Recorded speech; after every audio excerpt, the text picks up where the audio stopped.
Tu vois ce moment où tu as rangé ton setup et tu as toujours cette voix en toi qui te dit « Vas-y, fais un truc débile, mais stylé à la fois. » Et là, je me suis dit « Bon, ok, je vais faire ce truc débile. Et si ma main sortait de la caméra, comment le faire sur After Effects et Premiere Pro. » Allez, c'est parti. Pour cette vidéo, vous aurez besoin de deux clips. Le premier clip, c'est la photo du fond vert. Votre caméra, un smartphone, c'est comme vous voulez. Vous allez remplacer l'écran par un fond vert. En d'autres termes, vous allez prendre en photo un fond vert et n'hésitez pas à décorer tout autour. Et pour le deuxième clip, vous allez marcher devant la caméra, vous allez hausser votre main, vous allez faire cet effet que vous êtes en train de chercher le téléphone. 3, 4, 5 secondes, c'est le top. Et ensuite, vous allez tenir le téléphone ou la caméra et vous allez marcher normalement et montrer aux gens ce que vous voulez.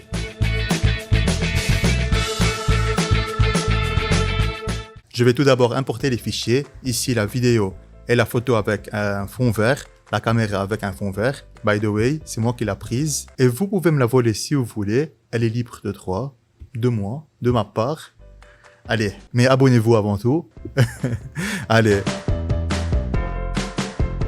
Ok, ça, je vais l'appeler vidéo classique. Et l'autre, photo green screen, pour être mieux organisé.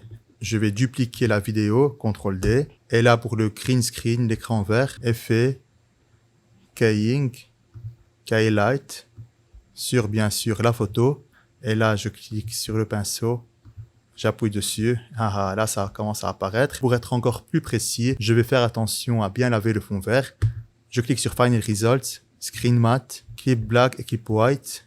Clip Black, je le veux hyper noir et l'autre Clip White, je le veux super blanc. Et là, super noir. Allez, c'est ça. Et là, je remonte sur Final Results, ici dans View. Maintenant, la vidéo classique, là-bas, je vais la rapetir, faire une rotation, une légère rotation, et la placer vers le haut, comme ça. Toujours, je joue avec l'échelle et la position. Je clique sur la loupe, j'avance, je recule avec Alt enfoncé. Maintenant V, et là je vais chercher à mettre les bordures ici, comme ça. Je vais faire une petite rotation, comme ça. Maintenant je l'ai mis exactement sur la caméra. Waouh, j'adore. Dès que ma main apparaît ici, là, je vais cliquer sur CTRL D encore une fois. Je vais rotobroche ma main. Ici, elle apparaît. Ici, elle monte, elle sort du cadre jusqu'à là. Regardez, ici, elle touche. Ici, elle touche les bordures et donc c'est brûlé. Le rotoproche, il s'arrête avant. CTRL D. Je vais fermer ça.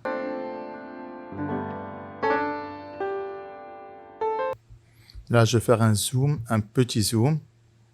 On va augmenter l'échelle un peu. 5.8, 6.8. On va copier comme c'est. Il suffit juste d'augmenter l'échelle et ça fait toute la différence. Je peux encore l'augmenter petit à petit. Comme ça. Là, je vais la rapetir plutôt. Je vais la remettre à 0 parce que les défauts commencent à se voir un peu. Là, c'est 0. Et là, je vais monter à 5. À 10 même. Je m'amuse comme j'ai envie. Easy ease. Easy ease. La base de la base. J'aime. J'adore comment c'est, j'adore l'effet. Waouh, ça commence à marcher. Là, ça revient à son origine. Ok, au top. Et là, dès qu'on sort du cadre, il y a la caméra qui va avancer. On passe à la photo. On va passer à la photo. Dès que je tiens la caméra, on va faire un zoom in. Effet sur la photo, bien sûr. On sélectionne la photo. On clique sur Scale. Effet, position et échelle en français. Et là, dès que je la tiens, ici, position, échelle, je les mets à 0. Et là, je vais avancer et descendre.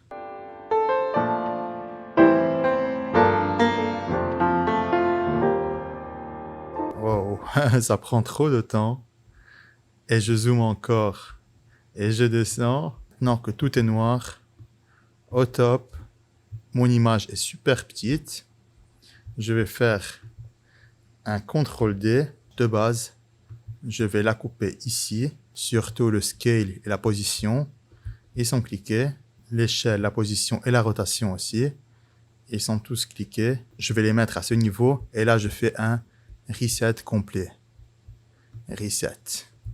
Ouais, ça donne ça. La cerise sur le gâteau, un petit ziz. Ça doit toujours remplir le cadre. Oui. Beaucoup plus beau. C'est ça. Et là, je dirais même d'augmenter le scale, tu vois. Je veux remplir tout le cadre. Là, je suis tout petit et l'échelle s'agrandit au fur et à mesure que la caméra fait le zoom in. Au top, waouh, waouh, waouh, waouh, c'est ce qu'on voulait. Allez, encore une fois, j'adore. Encore, il manque la couleur lumétrie. Je vais faire une couleur lumétrie rapidement. Alors, une petite récapitulation très rapide.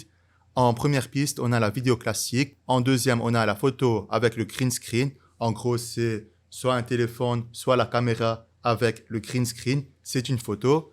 Et en troisième piste, on a le rotobrush de la main. Le rotobrush de la main, on va l'animer. Si je ne mets aucune image clé, il n'y aura aucun effet. Tout simplement, je vais l'animer avec l'échelle surtout. Je veux qu'elle sorte du cadre, qu'elle sorte de la caméra. Et donc, je vais l'animer. La position, la rotation, tous ces trucs-là. Et je vais toujours faire attention à ce qu'elle couvre la vraie main, qui est ma vraie main derrière la caméra. Juste le simple fait de rajouter quelques images clés, telles que l'échelle, la position, l'orientation, la rotation et ainsi de suite, ça fait une énorme différence. Regardez toutes les images clés que j'ai rajoutées.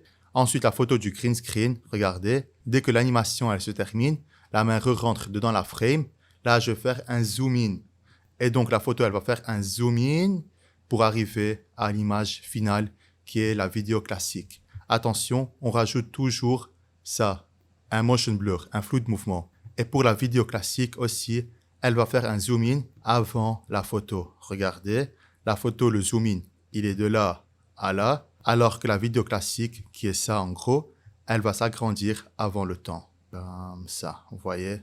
On va faire un zoom in avant le temps, comme ça. Et pour la photo, elle peut prendre son temps, tout simplement. 2 heures de montage, 20 essais ratés, un ordi qui a failli exploser, Premiere Pro qui est en train de crier, et tout ça pour 3 secondes de montage. Mais tu sais quoi? J'adore ça, parce que c'est exactement ça, la création. Tester, foirer, recommencer, répéter, et au final se dire « Ok, c'est pas si nul finalement. » Alors ouais, c'est peut-être pas un court-métrage Marvel, mais c'est mon petit moment délire. Si tu as regardé jusqu'ici et que la vidéo t'a plu, n'hésite pas à liker, partager, commenter, fais ce que tu as envie de faire. Et surtout, abonne-toi, cette chaîne est faite pour toi. Et si tu as n'importe quelle question, harcèle-moi en commentaire et j'espère te répondre le plus vite possible.